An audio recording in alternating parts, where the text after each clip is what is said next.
top of the stretch, and Arazi runs right by him. Arazi with a dramatic move as the field turns for home. He's wide into the stretch. Bertrando stunned at the inside with the move here of Arazi, and he's pouring it on. Just incredible move as they come to the top of the stretch by 4 now. And then it's Bertrando, who is now a discouraged second farther back in his snappy landing, and they're coming down to the finish here. Here indeed is a superstar.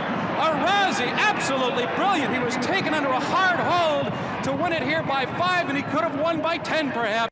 Welcome back to Racing Rundown. In this video, we're going to be taking a break from a little bit of the normal stuff that we've been doing on Racing Rundown for the past couple of days. We've been previewing some Breeders' Cup Challenge races that are coming up this weekend, but we got some unfortunate news out of Australia this morning in the world of horse racing, so I thought it would be appropriate to address it in a video on here. If you have not heard already, 1991 Breeders' Cup Juvenile winner and champion American 2-year-old in the same year, Arazi, did pass away this morning in Australia at the age of 32. So very unfortunate, very sad news to hear out of Australia. Not super surprising, given that Arazi was at a super advanced age in his life, but nonetheless very disappointing to hear about a horse who was a really, really good horse on his best day. And, you know, we'll talk, obviously, as I have done in some of these other remembering videos for horses like AP Indy. We'll talk about the career of Arazi, but I also, at some point in the video, want to get into some of the could-have-beens from Arazi's career, because I don't think that those are covered as often as they should. So we'll obviously talk about what Arazi did in his career. Everybody remembers him for his Breeders' Cup Juvenile win, rightfully so. That was the most, maybe not the most impressive race of his career, but definitely the most memorable. What he did under the Twin Spires in 1991 on that Breeders' Cup day was something to remember. But, you know, before that, he had been a tremendous grass horse in France. He was coming into the Breeders' Cup off of 6 straight wins.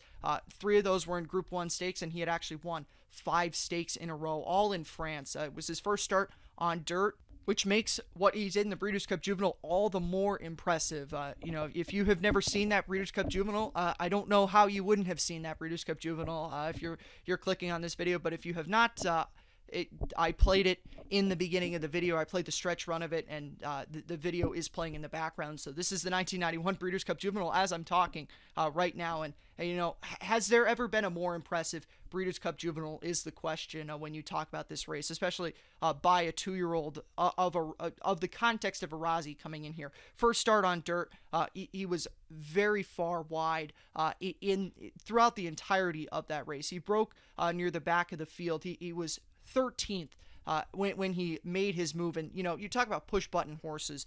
If there's a textbook definition of a push-button horse, that was Arazi in this 1991 Breeders' Cup Juvenile. He was, as I already mentioned, very far back. Pat Valenzuela asked him to go in this race, and he just ran right by everyone. And it's worth mentioning, this was a pretty good group of American 2-year-olds that he was going up against in this 1991 Breeders' Cup Juvenile. Everybody always talks about Bertrando and how good he was, and rightfully so. Bertrando was a really nice 2-year-old, went on to be a champion older horse, second place finish in a Breeders' Cup Classic. Hard luck followed Bertrando in Breeders' Cup races, but that's a different story. But outside of Bertrando, there were some good American 2-year-olds. Dwayne Lucas had his usual Breeders' Cup entrant, a horse named Dance Floor, who had won the Breeders' Futurity at Keeneland a few weeks before that. And then there was also a horse named Try to Watch, who wasn't terribly good, but he did have a 7.5 length win in the Champagne coming into the Breeders' Cup. So that was certainly an eye-catching effort for him. And then there were other solid horses that would run decent races later on in their 3-year-old campaigns and onward. A few horses that ran in the 1992 Triple Crown, but the most notable horse that wasn't very highly touted on that Breeders' Cup day. And it's very humorous to look back at this and see the 1992 Preakness winner, Pine Bluff, in here. But he was not the Pine Bluff that he would be in 1992 when he won the Preakness. He was a young 2-year-old, hadn't done anything to get himself noticed. That would be later in his career. But no matter who was in this race, nobody was going to beat Arazi. First start on dirt, didn't matter. New continent, and he handled it like he had run on dirt every race of his career. And, you know, I'm sure everybody has heard the call from Tom Durkin that he could have won, or he won by 5, but he could have won by 10. That is certainly 100% true. He was wrapped up. The chart literally says in hand. I mean, you can see that Arazi could have done so much more. There was no reason for him to win by any more with the Kentucky Derby, obviously something that was in the future. That's why Pat Valenzuela took him up in the stretch when he was leading by 6 lengths. But great effort for him nonetheless. And, if you have seen some of the YouTube footage out there that exists of the post-race of that, which I will leave a link in the description below if you have not seen.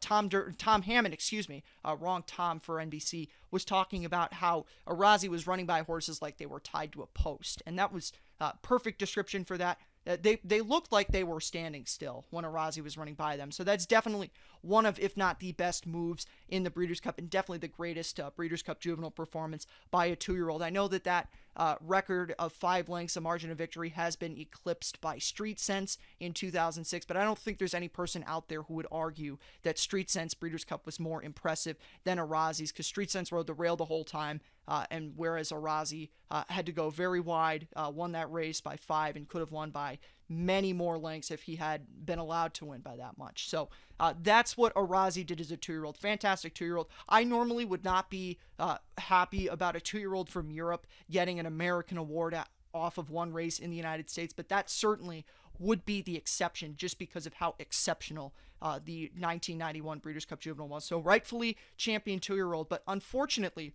for Arazi, that would really be the last highlight of his career. He did win his next start heading into the Kentucky Derby, but that's where I want to get into some of the could-have-beens for Arazi's career. This horse was taken back to France after his Breeders' Cup Juvenile run, and he only had one run at all, period, before the 1992 Kentucky Derby, and that was on grass overseas, which is, if you listen to our Kentucky Derby profiles, there were several horses that only had one start before the Kentucky Derby, and it's just not something that horses do. Horses do not win the Kentucky Derby, period, with one start in their 3-year-old campaign, no less.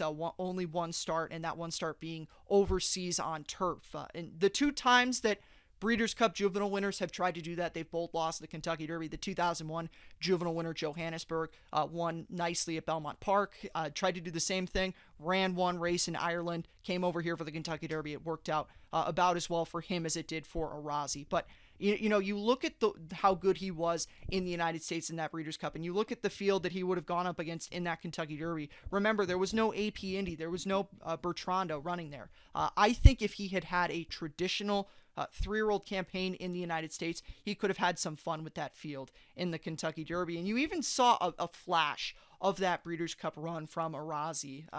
Dave Johnson calls it in the 1992 Kentucky Derby. If you hear that call, it sounds like Dave Johnson thinks he's going to do what he did in that Breeders' Cup. Unfortunately, he didn't do it, again, because he only had one start, and that one start was a grass race in France. So I certainly think if he had had a traditional 3-year-old campaign, a start or 2, or even more than just 2 in the United States before the Kentucky Derby, he could have had some fun with that field. So that's certainly a big could have been for Arazi, but we definitely have to appreciate what he did as a 3-year-old, and what he did later on in his career certainly doesn't diminish the accomplishment that he had in the Breeders' Cup. He was a very, very good horse, certainly warranted his Eclipse Award, and certainly warrants being remembered as a great horse in Breeders' Cup history. You don't see 2-year-olds win Breeders' Cup races. You don't see 2-year-olds win races at all the way that Arazi did. That was a one-of-a-kind effort. Arazi was a fantastic horse, and it's really unfortunate to lose him. Again, not terribly surprising given his age, but definitely something that is unfortunate and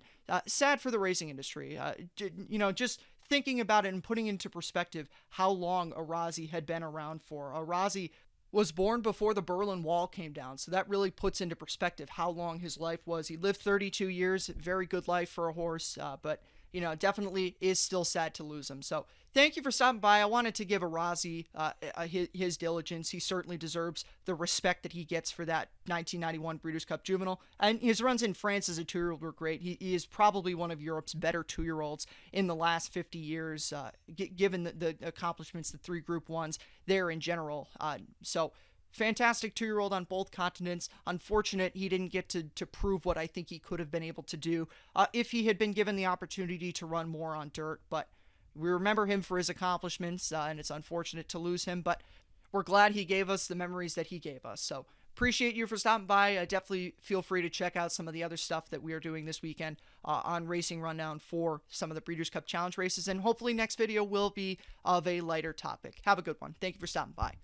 In company, back to St. Jovite Racing third, looking one placed. Here comes Rainbow Corner, the pink cap on the outside. Code Breaker's outclassed, but look at this. This is Arazi going on by a couple of lengths. Seattle runs after him, trying to get closer, but he has been annihilated by Arazi. He's taken this class clear apart as Arazi is stretched to a mile for the first time, but it holds no terrors for Arazi, who's coming home well clear and stretching to the line. It's going to be Arazi who is the winner. Arazi is the winner. It's very close for second between Seattle